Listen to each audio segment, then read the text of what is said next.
Okay, we're going to do this 3D model using Catia V5. As you can see here, we have the isometric view of the model right here. Credits to the one that did this model. The name is Luis Miguel Huerfano Garzón. Here you have the contact information for him. What I'm going to do here, okay, there is something else that I have to say about him. I don't know if he's the one who created this tree model, okay, because I already know that he had used other models for his classes. So I'm pretty sure that he's the one that did the engineering draw, because there is not a lot of information that is required, like the units or whatever. Although, because there is not units, I can assume that these are millimeters, okay? So the first thing that we have to do here is to take a look at the unit system. So we're going to do this by using tools, options. Right here I have parameters and measures and units. Okay, right here I have the millimeters, so everything is going to be in millimeters. The way for me to explain and to do this is by using this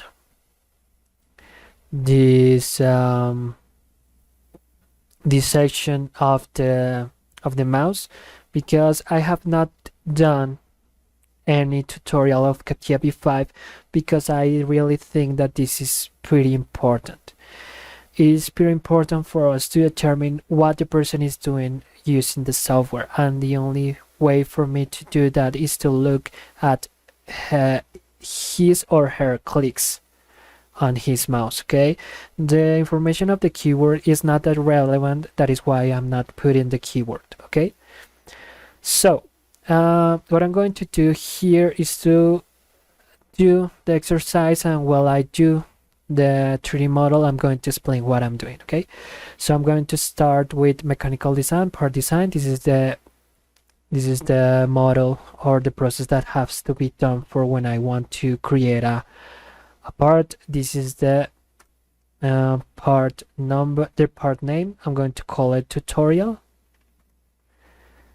Enter. Then I'm going to use well, I have access to the Catia V5 environment. Here I have the part, the 3 different planes, and they're actually they are. Here I have the compass in which I can move or turn around, but what I do for me to move along the model is by using the scroll and the right click. Okay, I'm going to create a sketch for me to show you how I do that. This is not irrelevant, this is only to show you. Okay, so as you can see here, I'm going to press. This is how the software shows that I'm pressing the scroll. This is how the software shows that I'm moving up and down the scroll. Okay, so I press once the scroll and I'm able to move the part. Okay, I do it again, but with one right click, and I'm able to get closer or get away of the 3D model. Then I maintain the both of them, and I'm able to rotate the model. Okay, that's how I move along the model. Okay, all right, now what I'm going to do is to click on sketch. Then I'm going to select one of the planes. I can select these ones or select directly the planes from here. Okay, I'm going to select this plane, and as you can see here, a grid has been activated, and now I'm going to start doing this center square. I'm going to use this option called center rectangle. Then I'm going to constrain or define the rectangle by using double click, and I'm going to call this 50, and I'm going to set this as 50 as well. Okay, now I'm going to use this option called axis. and I'm going to use it for me to have of help, but this is not going to be shown when I get out of the sketch. As you can see here, this is the button for me to exit the workbench, so when I press it, only the square has been shown. Okay, double click to re-enter the sketch, and these two lines are not being shown. Then I'm going to use the circle option. Okay, and I'm going to constrain these two as this is telling me that the 4 circles have a diameter of 50 millimeters. Okay, so 50, once again 50, and I'm going to take into account just half of the front view. Why is that? I'll explain it later. Okay, so because of these 300 and this 300, I'm going to take into account here 150. As you can see, this is a constraint generated automatically. Let me show it better right here. I think this one,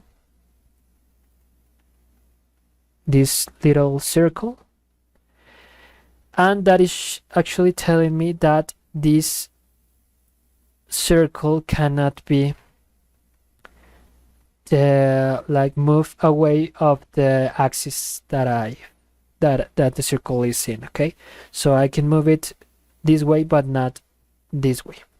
The same thing goes for this one. I can move it this way but not this way.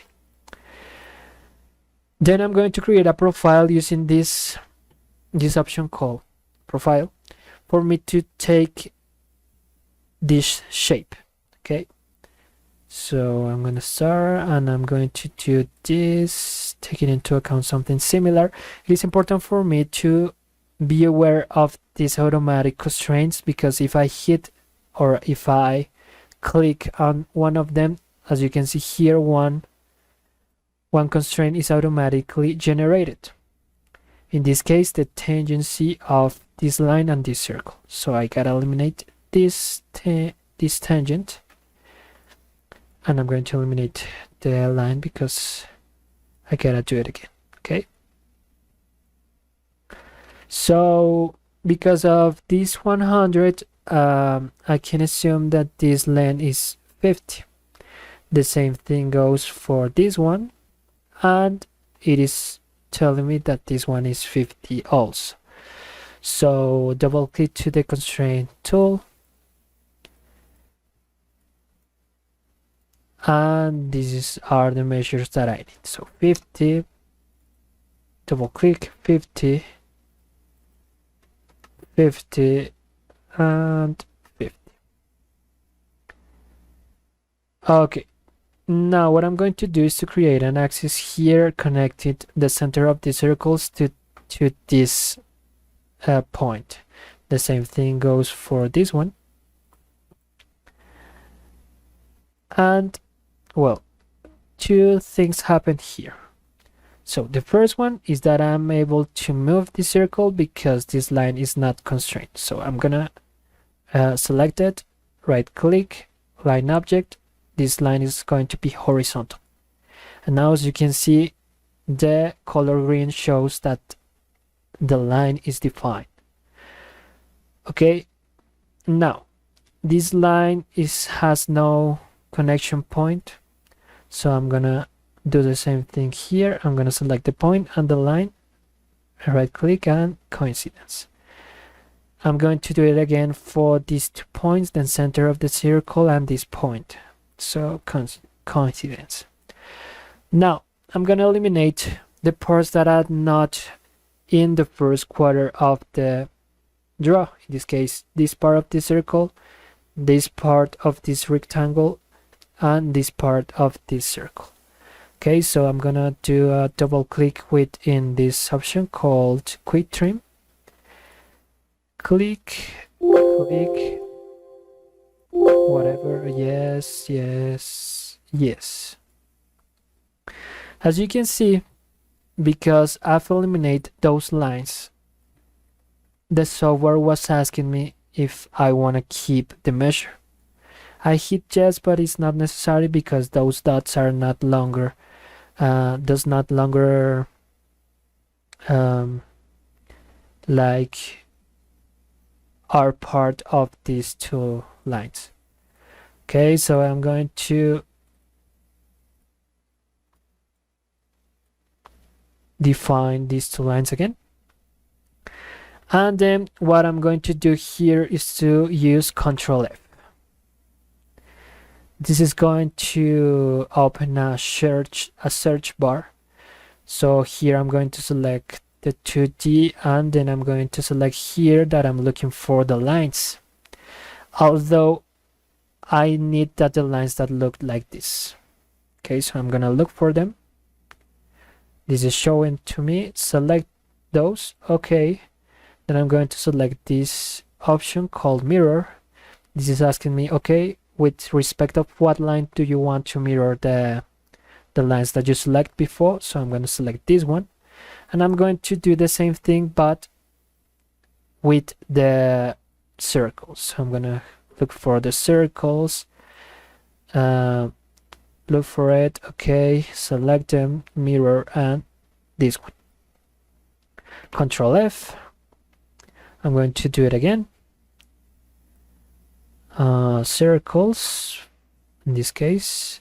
Okay, I'm going to select this one, and with respect of this line. Then I'm going to do it again with the lines. I've already see a mistake, and this is good because the mistakes is what is going to teach us how to solve the issues that we have. If I don't select this one, this is going to select all the lines, but I don't need to select the axis lines. That is why I'm selecting this option. Okay, as you can see here. Okay, and this one. Okay, now how do I know if the sketch is closed and if I'm not going to get any like issues later with the profile? Okay, let's assume that I didn't realize about the mistake and know that I haven't talked about it. So let's assume that I do know the mistake. So when I get out of the sketch, this is going to show me some black points. So when I wanna do an extrude of this section, this is telling me, okay, the profile is open. We cannot have any crossed lines or any open profiles for when we want to do a path definition, for when we want to extrude something. Okay, so I'm gonna click no, cancel, double click to re-enter the sketch. Let's assume that I don't know where the mistake is, so I'm gonna use this option, tools, sketch analysis, and this is telling me, okay, this is closed, this is closed, this is closed, this is closed, this is closed, but this is opened. Why is it open? That is a mistake. Okay, I've selected those, and this is showing me, hey, right here is the mistake. So I gotta close it. I'm gonna look for the mistake, and I say, oh, I think that this line is not connected to the point that I need. So I'm gonna select this one, this one, and this one, right click, and coincidence. Because of the mirror that I've done, every single one has been corrected.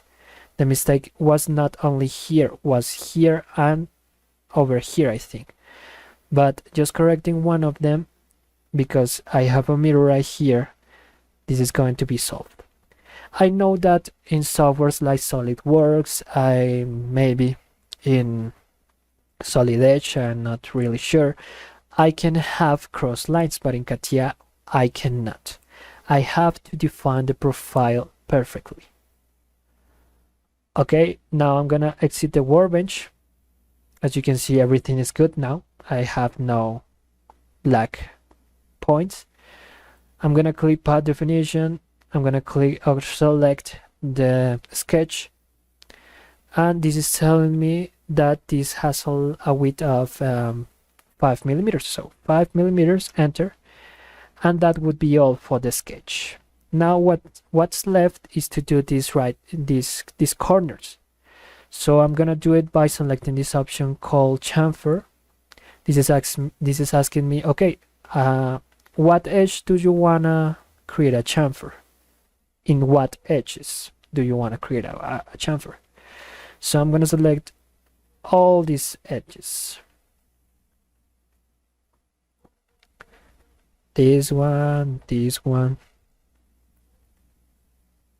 this one, right in, this one, and this one. The engineering drawing is telling me that this has a length of 10 millimeters and the angle is 45 degrees. Okay, so I'm gonna use here 10 millimeters and the angle is still 45 degrees. This is a mistake, guys. This cannot be done.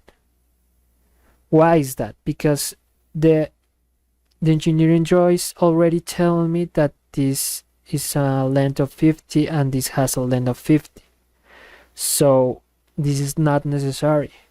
Because of these two are the same, this has to have a 45 angle, a 45 degrees angle. So this it is not necessary, but Luis Miguel Huérfano thought that was necessary. Okay, now this is a mistake also. This actually means through all, but this notation is already telling me that this is a hole. Okay, so this was not necessary at all.